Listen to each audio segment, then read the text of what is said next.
বিশ্বের সবচেয়ে সুখী দেশের তালিকায় টানা কয়েকবার যে দেশটায় নাম উঠে এসেছে সেটা হচ্ছে ফিনল্যান্ড। নাম শুনেছেন? এটা হচ্ছে নর্দার্ন ইউরোপের একটা দেশ, স্ক্যান্ডিনেভিয়ান কান্ট্রিজের একটা ফিনল্যান্ড। সে জরিপে উঠে এসেছে যে ফিনল্যান্ডের লোকেরা নাকি বেশি সুখী। তো আজকে আমরা দেখবো কারণ কি, তাদের তো সুখের কারণ।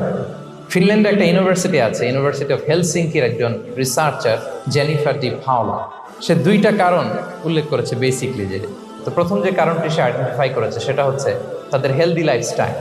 তারা হেলদি লাইফস্টাইলে অভ্যস্ত, প্রকৃতির সাথে তাদের নিবিড় একটা সান্নিধ্য আছে এবং সেই সাথে স্বাস্থ্যসম্মত তাদের কর্মজীবন, হেলদি লাইফস্টাইলের কারণে তারা হ্যাপি।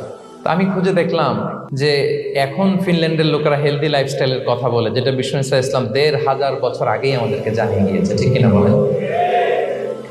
খেজুরের বাগানে ঘুরতেন, তৃষ্ণা লাগলে কুয়া থেকে পানি তুলে খেতেন। এর চেয়ে অর্গানিক লাইফ আর হতে পারে ভাই? আওয়াজ করে বলেন, হতে পারে?